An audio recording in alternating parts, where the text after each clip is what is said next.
안녕하세요. 혹시 한국인이신가요? 꺄!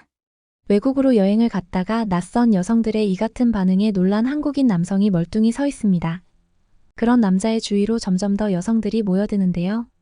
얼떨떨한 표정으로 두리번거리는 이 남자에게 곧 인생에서 처음으로 특별한 만남이 시작됩니다. 과연 무슨 일이 있었을까요? 안녕하세요.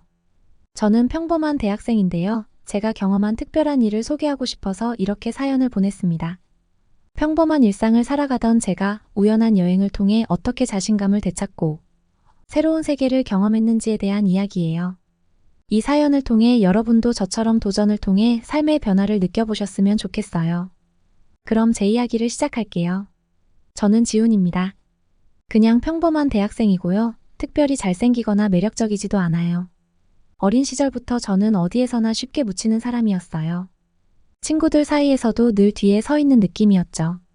특히 연애에 있어서는 더더욱 자신감이 없었어요. 학교 다닐 때부터 외모나 성격이 크게 눈에 띄지 않아서인지 여자애들이 저를 좋아해준 적은 거의 없었거든요. 대학에 들어가고 나서도 별다를 게 없었습니다. 잘생긴 친구들은 자연스럽게 여학생들과 어울리고 연애도 하는 것 같은데 저는 늘 그들 곁에서 웃으며 바라보는 조형 같은 느낌이었어요. 몇 번 용기를 내서 여자 후배나 동기를 만나보려고도 했어요. 하지만 관계는 오래가지 못했습니다. 한 번은 데이트를 하고 나서도 상대방이 더 이상 연락하지 않았던 적이 있어요. 왜 그랬을까 생각해보면 제가 늘 소극적이고 자신감 없는 태도를 보였던 것 같아요. 그렇게 시간이 흘러 난 그냥 연애랑은 안 맞는 사람이야 하고 체념하며 살아가던 어느 날이었어요. 친한 친구 한 명이 뜬금없이 제게 이런 말을 했습니다. 야, 너 동남아 쪽 가면 인기 많을 수도 있대. 특히 베트남에서 한국 남자들 인기 엄청나다더라. 처음엔 그냥 농담으로 들었어요.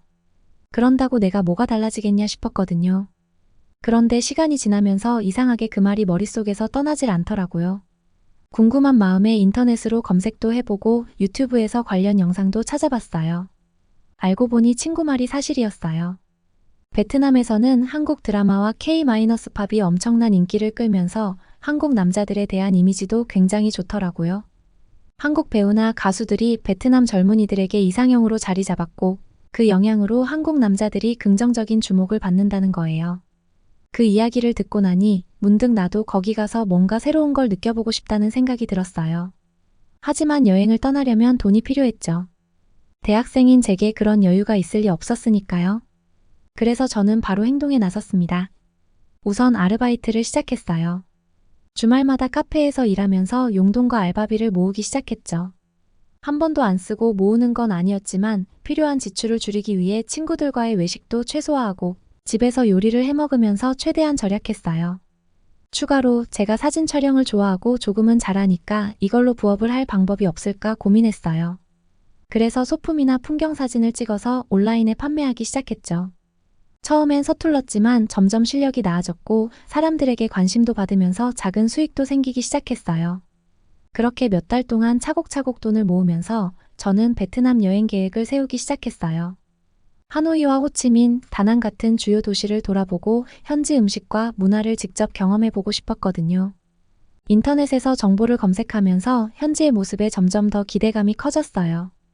여행 날짜가 다가오면서 저는 설렘과 긴장감을 동시에 느꼈습니다. 정말 가도 괜찮을까? 내가 가서 잘할 수 있을까? 하는 걱정도 있었지만 한편으론 한 번쯤 이런 도전을 해보는 것도 괜찮지 않을까? 라는 생각도 들었어요. 그렇게 드디어 출발하는 날 저는 짐을 싸서 공항으로 향했습니다. 비행기에 올라타고 창밖을 보는데 그동안의 노력이 떠오르며 묘한 성취감이 들더라고요. 그리고 앞으로 펼쳐질 여행에 대한 설렘으로 가슴이 뛰었습니다. 비행기가 베트남 하노이 노이바이 공항에 착륙했을 때 창밖으로 펼쳐진 풍경은 말로 표현할 수 없을 만큼 이국적이었어요. 공항에서 나오는 순간부터 따뜻하고 습한 공기가 피부에 닿으면서 내가 정말 다른 나라에 와 있구나라는 실감이 들었죠. 처음으로 본 하노이의 풍경은 신기했어요. 거리마다 오토바이가 넘쳐나고 어디를 가든 사람들이 활기차게 움직이는 모습이 보였거든요. 전통과 현대가 묘하게 섞인 도시의 모습은 낯설면서도 아름다웠습니다. 프랑스 식민지 시대의 흔적이 남아있는 고풍스러운 건물들과 길거리. 노점상에서 요리되는 현지 음식들의 향기는 저를 완전히 매료시켰어요. 특히 하노이의 심장이라고 불리는 호안키엠 호수 근처는 정말 환상적이었어요. 해질녘 호수에 비친 노을은 사진으로 다 담을 수 없을 만큼 아름다웠고, 호수 주변을 거니는 사람들의 여유로운 모습은 마치 시간이 느리게 흐르는 것처럼 느껴졌습니다. 그곳에서 잠깐 앉아 숨을 고르며 여기까지 오길 정말 잘했다는 생각을 했습니다. 첫날은 주로 관광지들을 돌아다니며 베트남의 분위기를 느끼는데 시간을 보냈어요. 하지만 여행 둘째 날, 제 인생에서 잊을 수 없는 특별한 만남이 시작됐습니다. 아침에 저는 호안키엠 호수 근처에서 현지 카페를 찾았습니다. 작은 나무 의자와 테이블이 놓인 전형적인 베트남식 카페였죠. 따뜻한 햇살 속에서 진한 베트남식 커피를 마시며 여유를 즐기고 있던 그때였습니다. 몇 명의 현지 여성들이 저를 힐끔힐끔 쳐다보더니 용기를 낸 듯 다가와 말을 걸었어요. 안녕하세요. 혹시 한국에서 오셨어요? 놀란 저는 어색하게 웃으며 대답했습니다. 네, 맞아요. 그들은 K-팝과 한국 드라마에 대해 열정적으로 이야기하기 시작했습니다. 특히 한 명, 이름이 리안인 여성이 저를 유난히 흥미롭게 바라봤어요. 그녀는 사랑의 불시착이 정말 재밌었어요. 혹시 드라마처럼 로맨틱한 사람인가요? 라며 농담 섞인 질문을 했고, 저는 머쓱한 웃음을 지으며 대화를 이어갔죠. 리안과의 첫 만남은 그렇게 시작됐습니다. 이후 그녀는 제게 하노이의 명소를 안내해 주겠다며 연락처를 교환하자고 했습니다. 기대 반, 설렘 반으로 연락처를 주고받고 나니 저는 이곳에서의 시간이 더 특별해질 것 같은 기분이 들었어요. 그날 오후 리안은 저를 오토바이로 데리러 왔습니다. 혼잡한 하노이의 도로를 가르며 그녀와 함께 시내를 돌아보는데 어쩐지 이 도시가 조금 더 친숙하게 느껴졌어요. 리안은 저를 호안키엠 호수 주변에 숨겨진 작은 거리로 안내해 주었습니다. 거기서 우리는 전통적인 베트남 음식을 맛보고 그녀가 좋아하는 카페에 앉아 한국 드라마에 대한 이야기를 나눴어요. 사실 한국 남자들이 드라마처럼 다정하고 낭만적일 거라고 생각했어요. 근데 지훈 씨는 조금 달라요. 더 현실적이고 솔직해 보여요. 리안의 말에 저는 웃으며 대답했어요. 드라마 속 모습은 연기일 뿐이잖아요. 사실 한국 남자들도 평범한 사람들이에요. 그녀는 제 말에 고개를 끄덕이며 호기심 가득한 눈빛으로 저를 바라봤습니다. 그 순간 이 만남이 단순한 여행 중에 스쳐가는 인연이 아니길 바라는 마음이 생기더라고요.